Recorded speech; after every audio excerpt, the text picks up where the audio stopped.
자, 지난 시간 빛의 세기와 광합성 속도 관계 그래프 확인했고요. 그렇지? 그다음 오늘 시간에 배울 거는 이제 빛에 대한 두 번째 내용.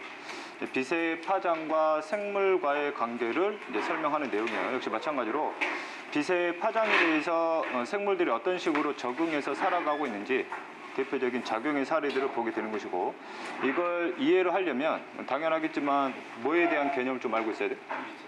빛의 파장에 대한 개념 좀 알고 있어야 되겠지? 물리 시간에 배우지? 빛을 정의할게요. 빛 정의. 어떻게 정의? 두 개의 설로 설명하잖아. 뭐? 입자살. 빛도 하나의 우리가 이제 실제 감각적으로 인식을 하지 못하지만 하나의 입자로 구성되어 있을 것이다 라는 설이 있고, 그 다음에 이 입자가 따로 떨어져 있지 않지? 뭐 돼 있다?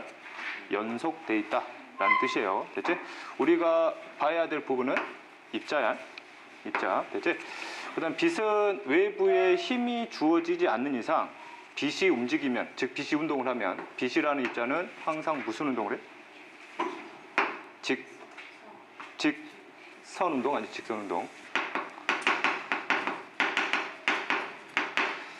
우주 공간상에는 엄청나게 중력이 작용하게 되면 그 중력으로 휘어지긴 하는데, 우리가 설명할 때는 그런 힘이 주어지지 않는 상태야. 그렇지? 그 다음에 이제 모든 입자들의 특징인데, 입자들이 직선 운동을 할 때는 실제 완벽한 직선 운동을 할 수는 없지. 그렇지? 나름대로 뭐를? 이런 움직임을 뭐라 그래? 파장이야? 파동. 나름대로 어떤 흐름으로 파를 형성하면서 움직인다는 얘기예요. 그렇지? 자, 그 다음에 이제 파장의 뜻을 알아야 되잖아. 파장의 뜻. 파장은 어떤 개념이? 단위에서? 파장의 단위. 길이잖아, 길이. 그렇지? 한번 볼게요. 그럼 여기서 출발해서 올라갔다가 내려갔다가 다시 올라오지? 그렇지? 그러면 여기서부터 여기까지 직선거리 있잖아. 이 직선거리를 우리가 뭐라 그래? 파장이다 라고 표현하는 거지. 그지? 그지? 그럼 빛을 구성하는 입자도 한 종류만 있는 게 아니라 여러 종류 있을 거 아니야. 그럼 여러 종류마다 다른대로 뭐의 형태가 달라지겠어요? 파동 형태가 다르겠지. 그럼 파동 형태가 다르게 되면은 뭐도 다르게 형성된다는 얘기야? 파장도 다르게 형성되어 있을 거란 얘기야. 그래서 빛을 분류할 때 이 파장의 범위 있지? 이 파장의 범위를 가지고 빛을 분류하는 기준으로 쓰게 돼요. 그때 나오는 게 빛의 파장이에요. 빛을 분류하는 기준이야. 그지? 배웠겠지만 빛을 한번 분류해 볼게요. 분류 기준은 빛의 파장이고, 그 다음 이렇게 해서 파장별로 범위에 따라서 나름대로 물리학자들이 정해놓은 빛의 종류들이죠. 그지? 전자선부터 무슨 파까지 있어요? 라디오 파까지 있지. 그지? 이미 달다시피 전자선으로 갈수록 파장이 뭐해지냐? 짧아져요. 라디오 파로 갈수록 파장이 길어지지. 그지? 파장이 짧아요. 입자가 파동을 일으키면서 파장이 짧아지려면 그 입자가 가지고 있는 에너지량이 많아야 되거든. 그래서 전자선 쪽으로 갈수록 파장이 짧고 여기는 파장이 긴데, 파장이 짧은 이유를 에너지 갖고 해석하는 거거든. 에너지량. 이해됐지? 그지? 파장이 짧으면 짧을수록 엄청난 에너지를 바탕으로 무슨 성도 높아져요? 투과성도 높아지거든. 그럼 라디오 파로 가면 갈수록 투과성이 굉장히 뭐해진다는 얘기야? 낮아진다는 얘기죠. 됐지? 그럼 이런 식으로 해서 빛이 여러 가지 종류가 있는데, 우리 생명체들 중에서 생산자들이 바로 광합성을 하려면 무슨 에너지들이 필요해? 빛 에너지 필요하지. 그럼 여기서부터 여기까지 다 무슨 에너지야? 빛 에너지인데 이 파장을 전부 다 이용하냐 이것이. 그렇진 않지. 이 중에서 이용하는 파장이 무슨 선이? 가시광선이죠. 이게 됐지? 그지? 그럼 가시광선을 이용할 수밖에 없는 이유를 살짝 설명을 할게요. 가시광선부터는 이놈들이 투과가 될 때 우리 생명체의 기본 단위가 뭐가 돼요? 세포가 되잖아. 그러면 이게 광합성을 할 수 있는 세포라 가정을 하게 되면, 광합성 하려면 무슨 에너지가 들어와야 되거든? 빛 에너지가 들어와야 되거든. 일단 세포 안으로 뭐가 가능해야 돼? 투과가 가능해야 돼. 들어와야 되니까. 됐지? 근데 적외선 이상부터는 생명체의 기본 단위 뭐를 투과할 수 없어요? 세포를 투과할 수 없기 때문에 이 에너지는 아예 세포 속으로 안 들어와. 그러니까 광합성에 필요한 에너지로 활용할 수가 없다는 얘기죠. 됐지? 근데 이제 자외선부터예요. 자외선 이상부터는 투과성도 높은데 이놈들의 에너지량이 뭐하거든? 많거든. 그러면 이 세포 안에 들어온 에너지를 이 세포가 뭐 할 수 있어야 돼요? 그 에너지를 견뎌낼 수 있어야 되거든. 근데 자외선 이상부터의 에너지는 우리 웬만한 세포들 그 에너지를 견뎌낼 수가 없어요.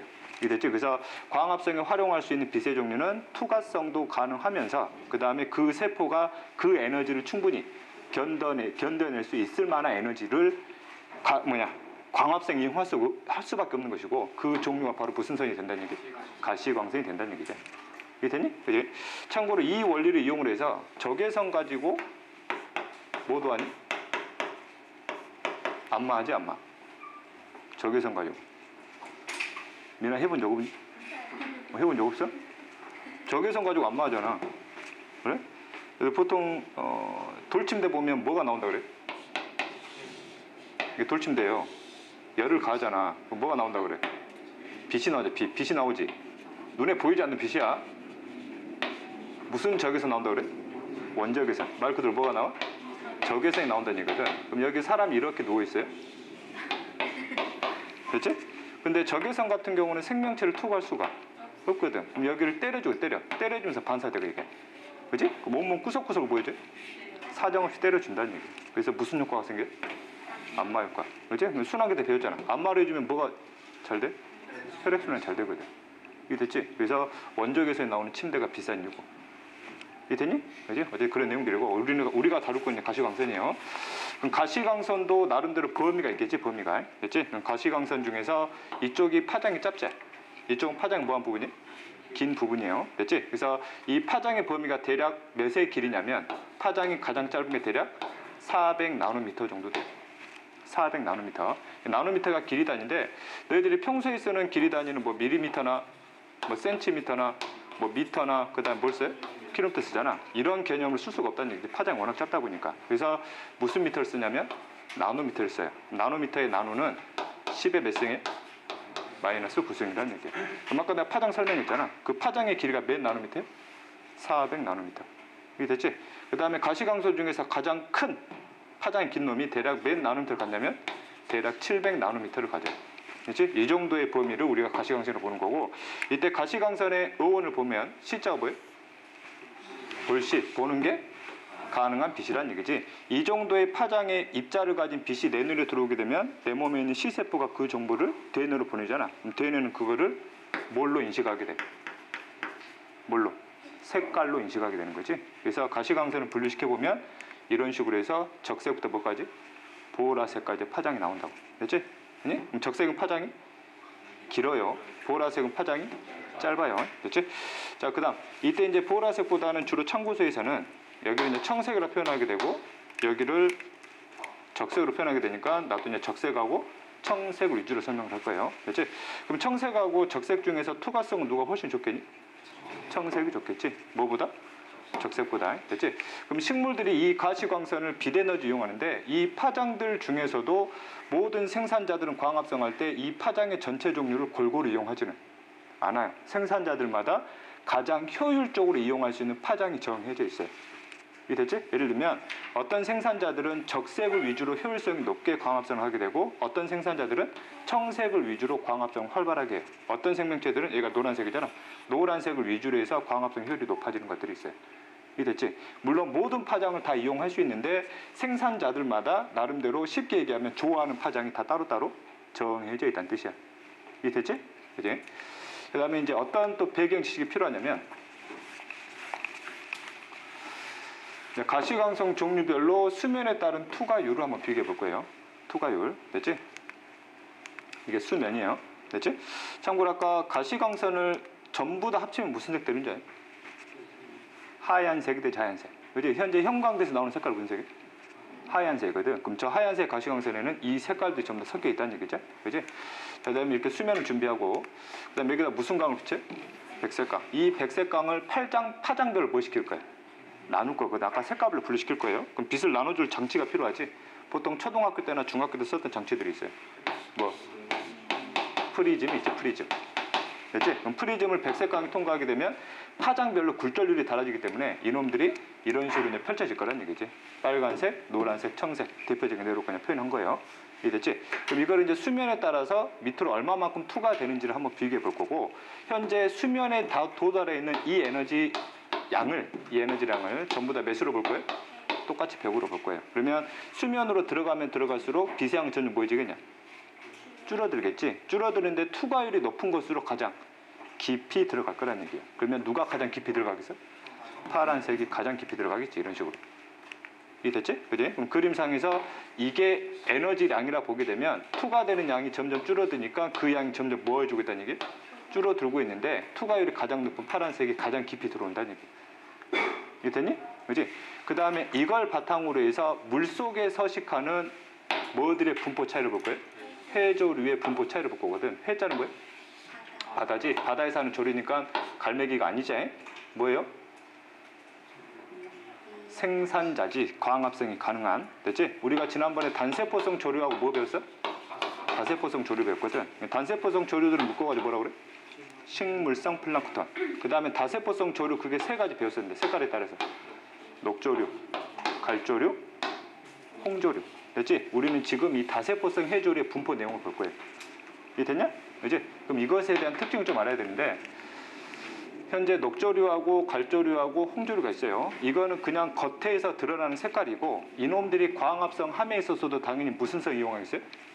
가시광선 이용하겠지. 가시광선 파장 중에서 녹조류가 가장 잘 이용하는 게 잘 안 보이는데 무슨 파장이에요? 적색 파장을 가장 많이 이용을 해. 이해됐지? 갈조류는 황색 파장. 이때 황색이 우리 과학에서는 무슨 색이에요? 노란색이야. 됐지? 자, 그 다음에 홍조류는 무슨 색을? 청색의 파장을 가장 잘 이용을 해. 이해됐냐? 그지? 그러면 녹조류는 말 그대로 적색을 좋아하잖아. 그럼 얘는 적색을 최대한 이용하려고 그러겠지? 그러면 적색의 투과율만큼 무슨 류가 분포할 거란 얘기예요? 녹조류가 분포하겠지. 이해됐지? 그럼 갈조류는 뭘 좋아하니까? 황색을 좋아하니까 황색의 투과율만큼 뭐가? 갈조류가 이렇게 분포되어 있을 거란 얘기고, 그지? 그 다음에 홍조류는 청색을 좋아하니까 청색의 투과율만큼 홍조류가 이렇게 분포되어 있을 거란 얘기예요. 이해됐지? 그래서 빛의 파장 중에서 세 종류의 해조류가 어떤 파장을 가장 잘 이용하느냐에 따라서 이놈의 투과율에 따라서 이놈의 수면의 깊이에 따른 분포 비율들이 이런 식으로 결정이 된다는 얘기예요. 이해됐지? 됐냐? 어려운 내용이 아니에요. 참고할 점은 이런 건 안 넣어도 돼요. 안 넣어도 돼. 자료 다 나오니까. 됐지? 그 다음에 보통 어떤 인터넷 강의들을 보면 이거를 이제 보호색 적응으로 해서 설명을 하는데, 보호색 적응으로 설명할 수 없어, 이거는. 됐지? 보호색이 무슨 뜻인지 아니? 미술 시간에 배우지. 뭐? 색깔에. 보호색 관계 안 배웠니? 배웠지? 보통 뭐라 설명하니, 보호색 관계는? 보호하는 색이야? 아니란 말이야! 반대색. 초등학교 안 해봤어. 이렇게 해가지고 이거 빨간색, 파란색 이렇게 해갖고 보호색 이런 거 안 배웠니? 안 배웠니? 뭐 배웠니, 미술관? 해볼게요. 보호색 적응색을 어떻게 설명을 했냐면, 얘 녹조류는 녹색이지. 색깔이 녹색이에요. 이 녹색의 보호색을 가장 잘 이용한다 표현한 거거든, 지금. 그지? 그럼 갈색의 보호색이 노란색이? 아니거든. 그지? 홍색의 보호색이 청색일 수도 있긴 하겠는데, 이런 보호색 관계 실제 완벽 형성이 안 되거든. 그래서 보호색 적응서를 설명할 수가 없어, 이거는. 알았지? 그래서 이 개념 갖고 그냥 설명하는 거야. 알았니? 그지? 이게 빛의 파장과 생물 중에서 해조류의 분포 차이를 보여준 거고, 이거를 이제 그래프로 표현할 거예요. 뭘로? 그래프로. 여기 교재에 나 있는 그래프예요. X축이 뭘로 나왔니? 광량이지, 광량. 됐지? 이때 광량은 뭐예요? 빛의 양이지, 빛의 양. 그건 빛의 세기로 보면 되는 거고, 그 다음에 Y축이 뭐예요? 수심. 물의 깊이가 되는 거니까 여기를 0m로 보는 거지. 밑으로 가면 가 수심이 깊어지니까. 됐지? 그러면 수심이 0m에서 빛이 줄 거 아니야. 됐지? 내가 백색감으로 설명을 할게요. 현재 수심 0m의 광량을 몇 %로 볼 거예요? 100%로 볼 거예요. 그러면 밑에 수심이 깊어지면 깊어질수록 빛의 양 뭐 하게 돼? 줄어들게 되는 거지, 이런 식으로. 이해됐지? 해석 잘해. 수심이 깊어지니까 빛의 세기가 변하는 거야? 빛의 세기가 변하니까 수심이 변하는 거야? 수심이 변하니까 수심별 빛의 양이 달라지는 거지. 그럼 수심을 뭘로 봐야 돼? 뭐? 조작변이. 됐지? 그 다음에 이놈 뭘로 봐야 돼요? 종속 변이로 봐야 된다는 얘기지. 그죠? 그래서 생태계 때는 우리가 1단원에 나왔던 그래프 해석하고 약간 다르게 나온 것들이 많이 있다 그랬어요. 이해됐지? 그럼 이 정도의 이 깊이에서의 비세양은 이만큼이고 이 깊이에서의 배세양은 이만큼이라는 얘기죠. 됐지? 이거는 백색강이고 이 백색강을 색깔별로 구분해 볼 거예요. 아까 뭐 크게 적색, 노란색, 파란색으로. 이해됐지? 자, 볼게요. 자, 현재 적색 보자. 적색의 여기 광량도 몇 %로 볼 거예요? 100%로 볼게. 그럼 이것도 수심이 깊어지면 양이 뭐해지겠어요? 줄어들겠지, 이런 식으로. 이해됐지? 그 다음 노란색 볼게요. 노란색의 수심 0m도 100%로 보게 되면 수심이 깊어지면 깊을수록 양이 뭐하겠어? 줄어드는데 현재 이 노란색이 빨간색보다 들어올 수 있는 깊이가 훨씬 깊게 들어온다는 뜻이지. 파란색은 그보다 더 많이 들어온다는 뜻이고. 이해됐지? 그러면 이 수심에서 적색 파장의 양은 얼만큼이고 이만큼이고, 같은 수심에서 노란색 파장량은 이만큼이고, 같은 수심에서 파란색의 파장에 의한 양은 이만큼이라는 얘기죠. 이해됐지? 됐냐? 왜 같은 수심에서 파란색 파장의 양이 많냐고. 투과율이 높으니까 그런 거 아니야. 이해됐지? 그지? 이걸 이제 표현한 그래프가 이거고, 그 다음에 이걸 잘 이용하는 해조류들마다 이런 분포의 차이가 생겼다는 얘기죠. 이해되니? 그지? 그래서 너희들이 얘기하는 녹조류, 갈조류, 홍조류가 보통 미역, 다시마, 김 막 이런 것들 의미하는 거예요. 이해됐지? 됐니? 넘어간다. 자, 그 다음에 이제 빛의 방향과 생물 볼게요. 주로 역시 식물과 관계된 내용이고, 그지? 가장 대표적인 내용 볼게요. 식물 줄기의 굴광성 나오는데, 굴광성 뜻이 뭐냐면 내가 화분에다가 식물을 심어놓고 창가에다 놔두게 되면 줄기가 어떻게 돼? 휘어 자라잖아. 어딜 향해서? 빛을 향해서. 빛을 향해서 식물이 휘어 자라는 현상을 뭐라고 그래? 굴광성이다라고 표현을 한 거거든. 됐지? 그래서 굴광성의 원리를 이해하려면 역시 배경 지식 하나가 필요해. 뭐가 필요해? 옥신이라는 물질을 알아야 돼. 이해됐지? 그래서 옥신이라는 물질은 어떤 물질이냐면 식물이 체내에서 만들어서 분비시킨 어떤 종류냐면 호르몬 종류제. 식물 체내에서 형성해서 분비시켜버리는 호르몬이에요. 됐지? 그럼 호르몬의 역할이 뭐예요? 특정 반응기 또는 특정 표적기관 또는 표적기관을 구성하는 표적세포들한테 뭘 내리는 놈이야? 명령 내리는 놈이잖아. 그래서 어떤 반응 유도해주는 물질이 되는 것이고. 됐지? 그 다음에 옥신의 특징 한번 볼게요. 특징. 옥신은 어디서 만들어져요? 생장점에서 만들어져요. 그지? 그럼 생장점이 크게 식물에서 두 군데 있거든. 어디니? 줄기 끝하고 그 다음에 뿌리 끝에 있어요. 됐지? 그럼 생장점은 대표적인 용구 조직이야, 분열 조직이? 분열 조직이지? 그지? 아직 미분한 세포들이 많은 집단이고. 그래서 이렇게 보게 되면 여기에 생장점, 여기에 생장점, 이 생장점에서 바로 옥신이 만들어서 뿌려진다는 얘기죠. 우리가 볼 거는 줄기 쪽이에요. 됐지? 자, 그 다음 두 번째 특징이 이 옥신은 한번 분비가 되면 빛의 무슨 방향으로? 반대 방향으로 이동하는 성질이 있어요. 이해됐지? 왜 그런지는 묻지마. 나도 모르니까. 어쨌든 현상이에요. 현상 그냥 받아들여야 되고, 그 다음에 이놈들 한번 분비가 되면 무슨 방향으로 이동하냐면 중력 방향으로 이동을 해요. 중력 방향으로. 그러면 생장점에서 옥신이 분비가 되면 현재 빛이 비춰지지 않는 상황이라고 가정을 할게요. 빛이 비춰지지 않으면 이놈들이 균등하게 뿌려질 거 아니야. 그럼 이 중력 방향으로 뭐 하게 돼요? 내려오게 되지. 그럼 이 아래쪽으로 이제 뭐가 펼쳐진다는 얘기? 옥신이 펼쳐진다는 얘기지. 빛이 없는 조건에서는 여기나 여기나 여기나 여기나 옥신의 농도가 뭐 할 거예요? 똑같겠지. 만약 빛을 줘버리면 여기다 내가 빛을 줄 거예요. 그럼 옥신이 어디로 몰려 들어가? 반대쪽 이쪽으로 몰려 들어간다는 얘기죠. 이해됐지? 그럼 옥신은 도대체 표적 세포들한테 어떤 명령을 내리냐 이거지? 세 번째가 세포들의 뭘 촉진시켜요? 생장을 촉진시켜요. 됐지? 그때 생장의 뜻을 좀 정확히 알아야 돼요. 생장을 우리가 크게 세 가지로 나눠서 배웠지? 그지? 첫 번째, 일단은 생명현상 특징, 발생과 생장에서 그때 생장의 뜻이 뭐였지? 뭐의 수의 증가요? 세포 수의 증가지. 세포 분열을 통한. 됐지? 그 다음에 2단원 세포 분열 파트 들어가게 되면 체세포 분열 끝나면 지원기로 들어오잖아. 지원기로 막 들어오면 세포의 크기를 뭐 시켜? 증가시키지. 그래서 세포 자체의 크기가 증가하는 것도 뭐예요? 생장이라 정의했어요. 됐지? 그 다음에 세 번째 생장의 뜻은 4단원 자연 속의 인간. 생장 곡선 기억나냐? 그때 그 생장은 뭐예요?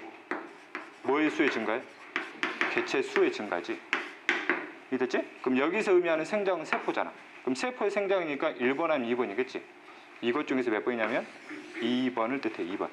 됐지? 세포 자체의 크기를 키우는 반응을 일으킨다고. 이해됐지? 그지? 한번 해석해 볼게요. 그럼 빛이 없을 때 옥신이 뿌려지게 되면 뭐든지 이제 옥신의 농도가 뭐예요? 똑같잖아. 그럼 여기 세포나 똑같은 농도의 명령을 받겠지? 그럼 여기 세포의 크기나 여기 세포의 크기나 똑같이 커질 거란 얘기야. 그럼 얘는 절대 한쪽으로 치우쳐지지가 않지. 곱게 자란다는 얘기야. 이해됐냐? 근데 여기다 뭘 비춰주면, 빛을 비춰주면 빛의 반대 방향으로 아래로 내려오니까 이쪽으로 옥신량이 보인다는 얘기야. 많아진다는 얘기지. 그러면 동일한 크기의 세포가 있었다고 가정하게 되면 얘는 거의 크기가 안 자라지만 얘는 세포 하나가 점점 뭐 한다는 얘기야? 커진다는 얘기지. 그렇지? 그럼 이쪽 길이가 보이지? 길어지고 이쪽 큰 길이 변화가 없잖아. 얘가 뭐 이렇게 휘어진다고. 이해됐니? 얘가 자체적으로 휘어진 게 아니라 이쪽 길이가 길어지다 보니까 우리가 휘어지는 것처럼 보인다는 얘기예요. 실제 얘기하면. 이해됐지? 그럼 왜 빛을 향해서 휘어 자라야 되냐 이거예요. 이 원리는 애들이 잘 알아요 나중에. 근데 왜 휘어 자라야 되지? 빛을 많이 받으려는 거지. 여기서 광합성 하려면 뭐가 있어요? 잎이세요. 잎. 됐지? 이놈이 이 상태하고 휘어졌을 때, 그러면 휘어졌을 때 단위 면적당 받을 수 있는 빛의 양이 훨씬 더 뭐예요? 많아진다는 얘기지. 광합성이 필요한 에너지를 획득하는 데 훨씬 더 유리하다는 얘기예요. 이해됐냐? 목적을 좀 알고 가야 되고. 됐지? 어려운 내용 아니지? 그 다음에 교재 내용 한번 해석해 볼게요. 여기서 이제 식물의 줄기가 굽어 자라는 현상인데 여기를 살짝 확대시켰지? 그지? 빛의 반대 방향이니까 이쪽에 뭐가 많겠어요? 옥신이 많겠네. 이쪽 세포의 길이하고 이쪽 세포의 길이 비교하면 얘가 훨씬 더 뭐하다는 얘기? 길다는 얘기죠. 됐지? 자, 그 다음에 실험 한번 해볼게요. 이거는 일반적인 대조군으로 설정을 해놓은 거고, 이게 휘어 자랐지? 이 빨간색이 뭐예요? 옥신이지? 이쪽으로 옥신이 많이 분포되어 있다는 얘기고. 됐지? 두 번째 그림은 뭘 잘라버렸어요? 생장점을 잘라버렸거든. 그럼 생장점을 잘라버리게 되면 아예 뭐가 안 나와. 옥신 자체가 안 나오거든. 그럼 옥신에 의한 명령이 들어갈 수가 없다는 얘기지. 얘는 아예 큰 변화가 없을 것이고, 그 다음에 세 번째는 위에다가 뭘 씌워버렸냐면 은박지를 씌워버렸어요. 은박지 자체는 빛을 뭐 시켜버려? 반사시켜버리지. 그럼 내부로 빛이 들어와 안 들어와? 안 들어오잖아. 그럼 내부에서 생장점에서 뿌려진 옥신의 농도가 전체적으로 큰 변화가 없을 거란 얘기야. 그래서 얘는 뭐 어떻게 자란다는 얘기야? 곧게 자란다는 얘기야. 이해됐지? 그지? 어려운 내용은 아니고. 자, 그 다음에 네 번째가 빛의 길이와 생물과의 관계예요. 이거 애들이 많이 어려워하거든. 그 밑에 나와 있는 특히 식물과의 관계에서 그 그림 보이지? 그 그림 해석 못 해가지고 어려운 내용이 아닌데, 일단 빛의 길이와 생물은 크게 두 가지로 나눠서 볼 거예요. 뭐하고? 식물하고 동물. 이해됐지? 이때 빛의 길인데 여기다 무슨 시간 그랬냐? 일조 시간. 일자가 무슨 일일까? 해일이야 날일일까? 날일이야. 이거는 하루. 하루 동안에 빛이 비춰지는 시간이. 하루 동안에 빛이 비춰지는 시간. 결국 얘기하면 낮 시간이야 밤 시간이? 낮 시간. 이 일조 시간은 특히 뭐 적도나 극지방은 다르겠지만 우리 온대지방은 일조 시간이 계속 뭐하지? 바뀌잖아. 이 바뀌는 게 동물들에게 무슨 시기를 알려주는 시점이 되냐면 생식 시기를 알려주는 시점으로 작용할 수 있어요. 물론 우리 인간은 아닌데, 그렇지? 그럼 동물들 중에서 1년 내내 생식하는 것도 있지만 그렇지 않은 것도 있거든. 1년 중에서 딱 한 시기만 결정을 해서 그때 생식을 활발하게 하는 동물들이 있어요. 그 생식 시기를 무슨 시간이? 일조 시간을 통해서 애들이 해석한다는 얘기예요. 이해됐지? 그럼 예를 들면 아프리카에 사자가 있어요. 됐지? 사자한테 일조 시간을 변경시켜서 일조 시간이 생식을 위한 딱 시간대가 맞아 떨어져요. 그럼 사자 내부에서 무슨 호르몬량이 증가하냐면 성호르몬의 분비량이 증가하지. 성호르몬은 말 그대로 어떤 생식기 자체도 발달시키면서 정서적으로 성적으로 흥분을 시켜주거든. 그럼 이때 이제 사자들끼리 뭉쳐가지고 이 시기에 활발하게 뭐 한다는 얘기? 생식 활동을 한다는 얘기지. 일조 시간이 다음에 변경되게 되면 성호르몬의 분비량이 줄어버린다는 얘기. 그러면 애들이 더 이상 생식 활동하지 않는다는 얘기지. 이런 동물들이 있다는 얘기. 이게 됐지? 그지? 자, 그 다음에 두 번째가 뭐의 개화에도 영향을 미친대? 식물의 개화 시점 알려주거든. 개화가 뭐야? 꽃을 피는 거거든. 그럼 식물이 꽃을 왜 필까? 뭐 하려고? 생식하려고. 그럼 결국 일조 시간은 동물이나 식물이나 무슨 시기를 알려주는, 생식 시기를 알려주는 시점으로 작용할 수 있다는 얘기지. 물론 모든 생명체는 아니에요. 극히 대표적인 사례만 보는 거니까. 이때 이제 두 가지 동물의 생식 시기부터 살펴볼게요. 이제 사례만 보면 되지, 그지? 대표적인 예로 여기 꾀꼬리 있지? 꾀꼬리는 언제만 생식한대? 봄에만 생식한대. 그 다음에 송어나 노루는 언제?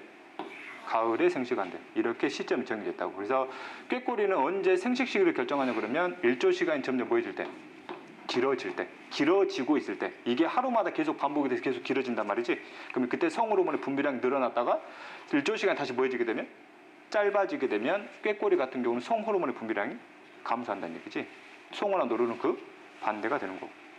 이게 됐냐? 실제 하루 동안의 빛에 한 번 비춰줘가지고 이게 다는 게 아니라 그게 계속 반복이 돼야 되거든. 이게 됐니? 그지? 자, 그 다음에 이제 두 번째 식물의 개화를 볼게요. 방금 얘기했던 이런 사례 안 넣어도 돼. 이 의미만 보면 돼요. 자, 그 다음 두 번째 식물의 개화 시기. 됐지? 일조 시간에 따라서 식물이 개화되는 시점이 다른 식물들을 크게 두 가지로 분리시키지. 거기 보면 뭐하고? 식물들의 개화 시기예요. 단일 식물하고 무슨 시기? 무슨 식물? 장일 식물. 이 개념에 대해서 애들이 많이 헷갈려거든. 이때 일자는 뭘까? 해일이에요. 해일. 해일. 이 됐냐? 그지? 낮 시간이 뭐 할 때? 짧을 때.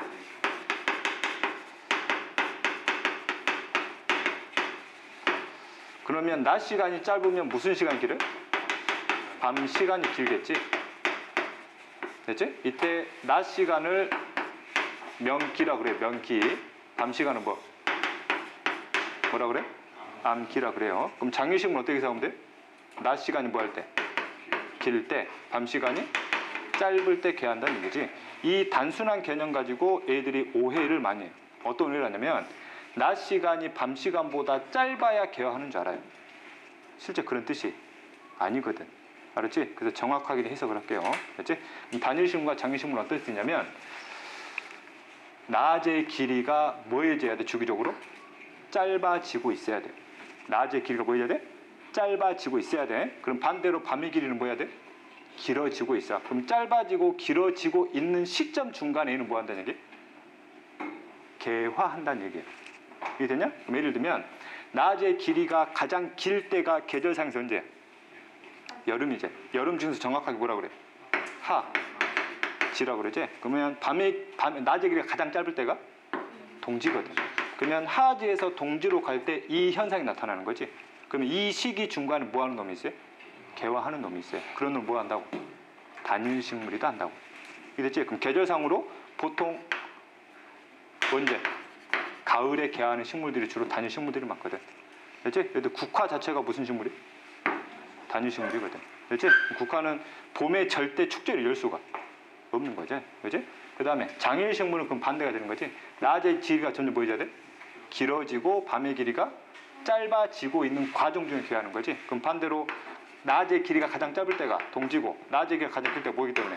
하지기 때문에 이 과정 중간에 개화한다는 얘기지. 그럼 보통 언제? 늦봄이나 그 다음에 초여름에 개화하는 식물들이 주로 장일식물들.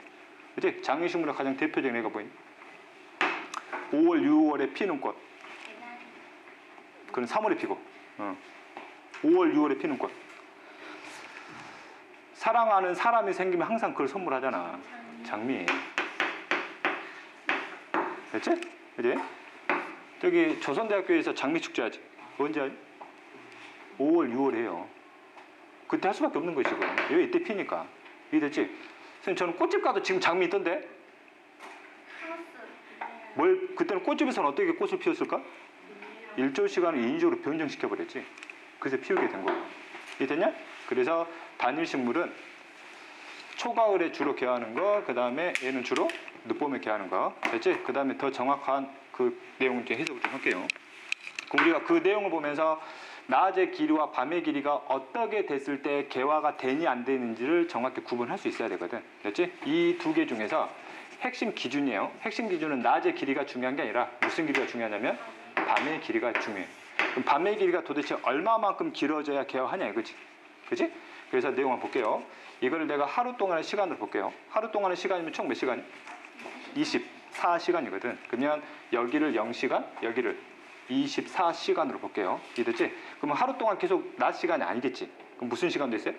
밤 시간도 있겠지? 이 중에서 이놈을 밤의 길이로 볼게. 이거는 무슨 길이 되는 거야? 낮의 길이가 되거든. 그러면 단일 식물은 밤의 길이가 점점 뭐해져야 돼? 점점 길어져야 되거든. 그럼 얘가 얼마만큼 길어져야 되는지 뭐가 있어야 돼? 기준이 있어야 돼. 이해됐지? 그 기준을 이렇게 정해놨어요. 이해됐지? 이 기준이야. 그러면 이 기준보다 밤의 길이가 뭐하면? 짧으면 얘는 뭐 하지 않아요? 개화하지 않아요. 이것보다 뭐 하게 되면? 길어지면 얘는 드디어 개화를 준비한다는 얘기예요. 이해됐지? 그리고 이 기준점을 좀 더 멋진 말로 무슨 점이라고 표현하냐면 한계 암기점이라고 그래요. 한계 암기. 최소한 이 암기 이상은 돼야 개화한다는 뜻이야. 이해됐냐? 그럼 얘는 개화하겠냐 안 하겠냐? 안 하겠지. 개화를 안 해요. 꽃 보여 안 보여? 꽃 안 보이지? 잎이에요. 됐지? 개화하지 않아요. 됐지? 그럼 이런 조건에서는 이제 드디어 뭐 할 수 있는 조건이 돼요? 개화할 수 있는 조건이 되면서 실제 개화를 한다는 얘기 이게. 이해됐니? 그치? 자, 그 다음 내용이다. 식물학자들이 장난치지? 이런 상태였으면 당연히 뭐 해야 돼?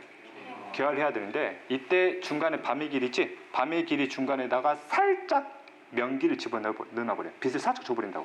이때 빛은 성광 정도를 줘도 돼요. 이게 되냐? 그럼 많은 식물학자들이 어떤 걸 예측했냐면 이 성광을 주더라도 이 밤의 길이와 이 밤의 길이를 합치면 결국 무슨 한계를 넘어서요? 한계 한계를 넘어서니까 개화하지 않을까라고 생각을 했는데 실제 결과는 개화하지 않아요. 그래서 그럼 이거 어떻게 해석해야 돼? 짧은 길이의 밤의 길이를 2번 준 건데 이걸 개화 여부를 판단하려면 이걸 더하면 안 된다는 얘기. 이게 됐지? 그럼 이걸 따로따로 보라는 얘기지? 이거는 무슨 암기보다 짧아요?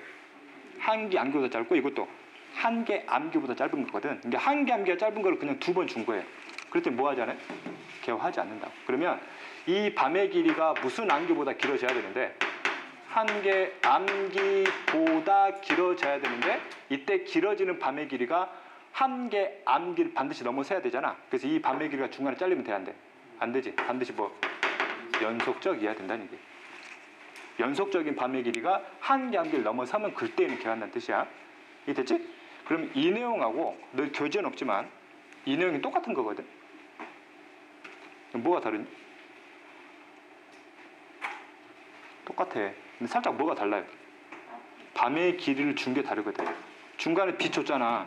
암기 길이 있는데 중간에 빛을 줬단 말이야 지금. 대체 똑같은 거예요. 그지? 그럼 여기 밤의 길이 짧지? 여기 밤의 길이 뭐해? 길단 말이야. 근데 얘는 한계 암기 넘어서 안 넘어서? 안 넘어서는데 지금 얘가 뭐 하고 있어요?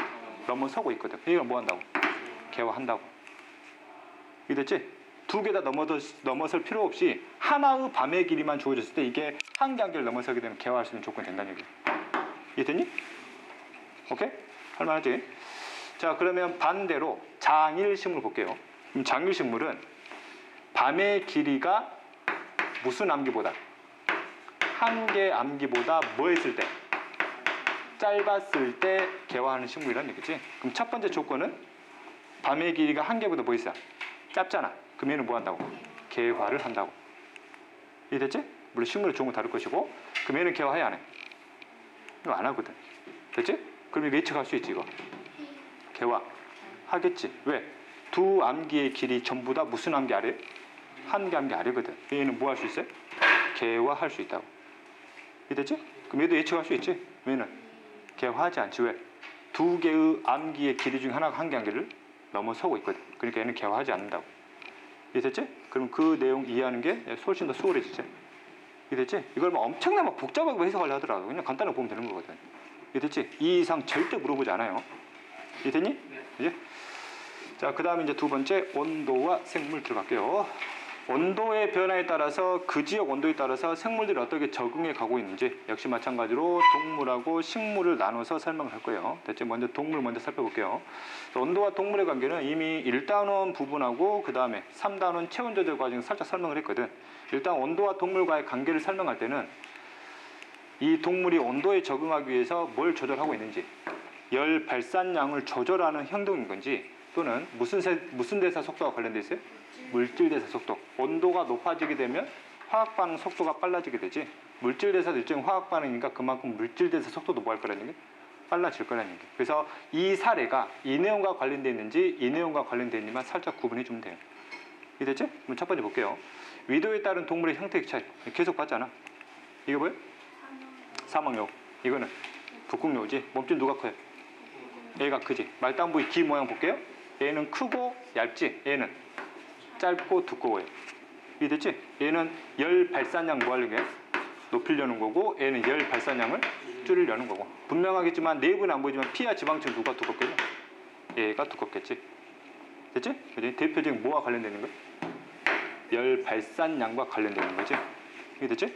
자, 그 다음 두 번째가 계절에 따른 동물의 형태의 차이예요. 그럼 계절의 변화도 역시 온도의 변화인데 이거는 동일한 위도야. 이거는 위도 자체를 변화시켜버린 거고 이거는 계절, 동일한 위도에 따라서 계절이 변했을 때. 자, 볼게요. 이게 뭐야? 물벼룩. 물벼룩, 물에 사는 벼룩. 7월에 태어난 놈, 그 다음 뭐 1월에 태어난 놈이 있어요. 누가 커요? 7월. 왜? 온도가 높잖아. 높으니까 내부에서 물질 대사 속도가 이때보다 뭐 하다는 얘기야? 빠르다는 얘기거든. 그러니까 세포 분열 속도도 뭐 하겠어요? 빠르겠지. 그럼 같은 시간에 세포 수를 많이 확보할 수 있을 거란 얘기야. 그러니까 몸집 위에다 뭐 있다는 얘기 지금? 커졌다는 얘기. 이해되냐? 물론 이제 다른 식으로 여러 가지로 설명하기도 하지만 여기서는 크게 이 정도만 설명하고 넘어갈게요. 됐지? 자, 그 다음에 이게 뭐예요? 나비 중에서 호랑나비죠. 호랑나비. 됐지? 이게 봄에 태어난 거야. 이거는 여름에 태어난 거예요. 됐지? 누가 커요? 여름. 왜? 물질 대사율이 높으니까 같은 시간에 세포수를 많이 확보할 수 있지. 색깔도 훨씬 더 뭐야? 진하지, 화려하고. 왜? 색소도 그만큼 많이 만들어낸다는 얘기. 이해됐지? 이런 내용들은 지금 이것과 관련되어 있다는 얘기지. 이해됐지? 그지? 그 다음에 세 번째 겨울잠 볼게요. 됐지? 겨울잠을 자는 이유야. 겨울잠은 주로 생산자가 아닌 소비자가 아닌? 소비자들이 하지, 동물들이. 됐지? 그럼 겨울잠을 자는 이유가 뭘까? 겨울이 돼서 날씨가 추워지게 되면 생산자의 개체 수가 뭐 하게 되냐? 줄어들게 되잖아. 그럼 소비자 입장에서는 먹을 게 없어지는 거지. 뭐가 부족해져요? 먹이가 부족해져요. 그럼 먹이가 부족해진다는 얘기는 소비자 입장에서 먹이를 구할 수 없다는 얘기는 뭐를 획득하기가 어렵다는 얘기야? 유기물을 획득하기 어렵다는 얘기지. 그러면 자체적으로 저장하고 있는 유기물을 함부로 쓰면 돼, 안 돼? 안 되지. 무슨 일을 줄여야 돼? 물질 대사율을 엄청 줄여야 돼. 세포量엄청 줄여야 되기 때문에 뭐 한다는 얘기야? 잠을 잔다는 얘기야. 최대한 안 움직이려고. 이해됐지? 뭐가 관련돼 있어? 물질 대사를 줄이기 위한 목적이에요. 이해됐니? 그치? 그 다음에 네 번째가 뭐의 이동이야?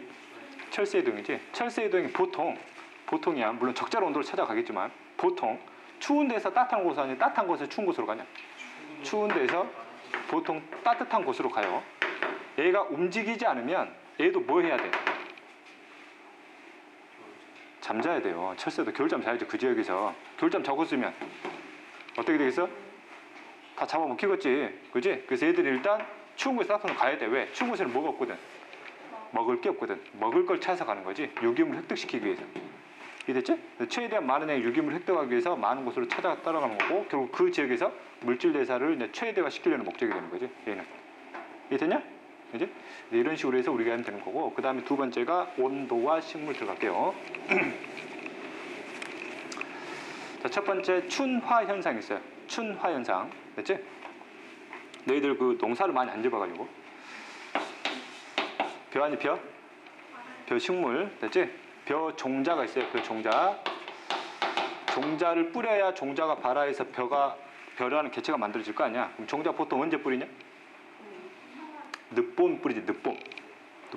보통 5월에 뿌려요. 됐지? 5월에 애를 파종 뿌린다고 해. 뿌려서 수확을 언제 보통 9월이나 10월 가을에 하잖아. 이때 뭐해? 수확을 하지. 보통 식물도 이래요. 됐지? 너희들하고는 또 뭐가 있어요? 보리가 있거든. 그럼 보리의 종자예요. 그럼 보리도 종자도 똑같이 5월에 파종을 시켰어요. 가을에 수확하려고 그랬지만 수확할 수가 없어요. 보리는 이때 파종시키잖아. 이놈은 절대 뭐 하지 않아요? 발화하지 않아요. 세포 분열이 아예 안 일어나요. 이 됐지? 그럼 보리를 수확하려면 언제 수확하냐면 보통 5월에 수확을 하거든. 실제. 그럼 5월에 수확하려면 언제 애를 파종해야 돼요? 이것보다 이전에 파종해야 되겠지. 예를 들면 이때가 2016년이에요. 그럼 얘는 그 전년도인 몇 년에? 2015년 늦가을에 파종을 해요. 됐지? 그리고 다음에 5월 봄이 되는 거지. 그럼 무슨 철을 지나게 돼? 겨울철을 지나게 되잖아. 겨울철을 지나게 되면 이 종자가 땅속에서 굉장히 추운 무슨 상태를 거치게 돼? 저온 상태를 거치게 돼. 이 저온 상태를 거쳐야 그 다음 봄에 뭐가 돼요? 발화가 돼요. 이런 종자가 있다는 얘기예요. 이해됐지? 이런 거를 무슨 처리한다 표현하냐면 춘화 처리한다 표현하는 거고, 이런 현상을 춘화 현상이라고 그래요. 됐지? 춘자가 무슨 춘자니? 봄춘자. 봄에 수확하려면 이 짓거리 해줘야 된다고. 이해됐니? 됐지? 그치? 자, 그 다음 두 번째 단풍과 낙엽 볼게요. 단풍이 지고 그 다음 뭐가 떨어지는 거야? 낙엽, 잎이 떨어지는 거지. 보통 낙엽은 언제 떨어지냐? 가을. 그래서 봄에 잎이 피고 여름 지나서 가을 지나서 겨울철이 될 때 주로 이 시기에 이제 잎을 떨어뜨리지. 잎을 떨어뜨리는 이유가 있어요. 보통 잎이 넓은 식물들을 갖고 있는 것 같거든. 잎이 넓은 잎을 갖고 있는 식물들이 주로 낙엽을 만들어요. 됐지? 자, 볼게. 이 상태, 잎이 넓으면 면적이 넓잖아. 얇고. 그럼 공기와의 접촉 면적이 뭐야 돼? 넓어지거든. 그렇지? 그럼 겨울철이 돼서 외부 온도가 무슨 상태가 돼요? 좋은 상태가 되잖아? 그러면 넓으니까 뭐를 많이 빼앗기겠어요? 열을 엄청나게 빼앗기겠지. 열 발산량이 높아요. 그럼 겨울철에 특히 추우면은 열 발산량이 더 뭐해지냐? 더 많아지잖아. 그러면 여기 세포 내부의 온도도 뭐해지게 돼? 떨어지게 되거든. 식물은 우리 동물처럼 항상성할 수가 없거든. 체온에 대해서는. 그러면 이 세포 안에 787%를 차지하고 있는 게 뭐가 지금? 물이거든. 그럼 이 물이 액체에서 뭐가 돼버려요? 고체, 즉 얼음이 돼버리거든. 그럼 얘가 얼어버려요? 얼어버리게 되면 물은 특이하게 액체에서 고체가 되면 뭐가 커지니? 부피가 증가하거든. 부피가 증가하게 되면 이 식물 세포를 뭐 해버려요? 찢어버리지. 그렇지? 그럼 식물 세포가 완전히 파괴돼. 그럼 잎을 가지나? 많아거든. 그렇지? 그래서 이런 것들은 아예 겨울철 되면 그냥 뭐 해버려요? 그냥 뜯어버려요. 또 목적이 있어요. 얘들이 물을 흡수하려면 어디서 흡수해야 되니? 뿌리에서 흡수해야 되잖아. 겨울철이 되면 주로 땅속도 올 거 아니야. 그럼 땅속에서 겨울철에 얻을 수 있는 물의 양이 뭐예요? 줄어들거든. 그렇지? 그럼 이 물이 물관을 통해서 얘가 가야 되는데, 만약 잎을 그대로 가지고 있어 버리잖아. 그러면 잎 자체가 겨울철에 얼어가지고 기능을 못하는데 기공이 있기 때문에 뭐가 많이 빼앗겨 버려? 물도 많이 빼앗겨 버리지. 적게 들어오는데 많이 나가버린다는 얘기야. 그래서 이런 온도에 적응하고 그 다음에 물의 획득량보다 방출량을 줄이기 위해서 뭘 끊어버리는 거예요? 잎을 끊어버린다고. 여기를 완전히 뭐 해버려? 틀어 막아버린다는 얘기죠. 됐지? 그럼 이런 식물들은 겨울철 아예 뭐가 없어요? 잎이 없잖아. 그럼 겨울철 동안 뭐 할 수가 없어요? 광합성 할 수가 없어요. 그치? 그럼 이미 봄에서부터 여름, 가을철에 이미 확보해놨던 유기물로만 살아가야 되지, 얘들은. 이해됐냐? 그치? 됐지? 그런데 일부 식물들은 이런 추운 겨울에도 불구하고 그대로 뭐를 갖고 있는 게 있어요? 잎을 갖고 있는 게 있어요. 그렇지? 이런 것들 우리가 무슨 수라 표현하냐면 상록수라 그래. 이해됐지? 그럼 상록수의 가장 대표적인 애가 소나무가 있거든.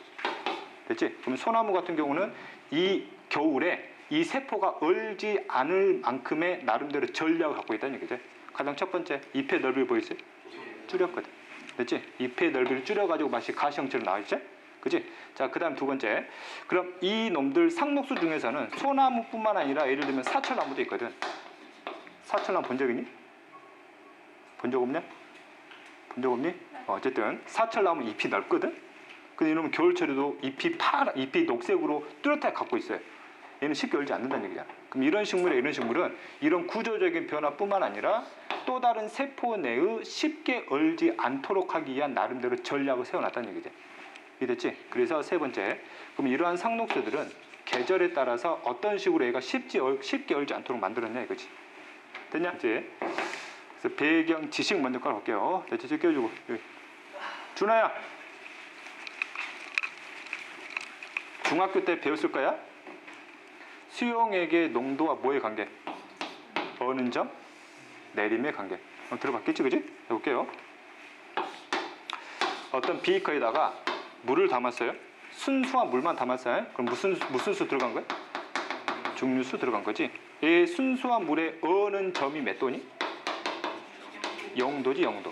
0도 어는 점은 액체가 뭐가 되는? 고체가 되는 온도지. 그러면 외부 온도가 영하 5도야. 그럼 내부도 영하 5도가 되면서 얘는 뭐 된다는 얘기야? 고체가 된다는 얘기지. 그렇지? 똑같은 비커에다가 똑같은 양의 물을 담아놓고 이 물에다가 녹을 수 있는 뭐를? 용지를 녹였어요.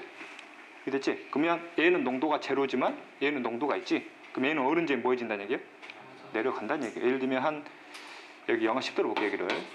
어느 점 예를 들면 한 영하 5도까지 내려갔어요. 됐지? 그럼 미안. 얘가 영하 5도. 미안. 얘가 영하 5도까지 내려갔어요. 됐지? 됐니? 네. 영하 10도까지 내려갔어요. 어느 점이. 그럼 현재 외부 온도가 몇 도야? 영하 5도거든. 그럼 얘는 얼지 않는다는 얘기거든. 상록수가 이런 식으로 조절한다는 얘기야. 이게 됐지? 그러면 농도하고 똑같은 말이 뭐야? 삼투압이거든. 그 상록수는 계절에 따라서 삼투압을 변화시킨다. 그러면 여름철에는 농도를 낮춰도 되지.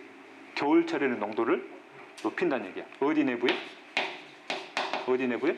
세포 내부의 농도를 높인다는 얘기야. 이게 됐지? 그래야 겨울철 쉽게 뭐 하잖아요? 얼지 않지? 대표적으로 이런 게 강이라면 이게 뭐가 되는 거예요? 바다가 되는 거거든. 바다 쉽게 얼지 않는 이유가 되는 거고.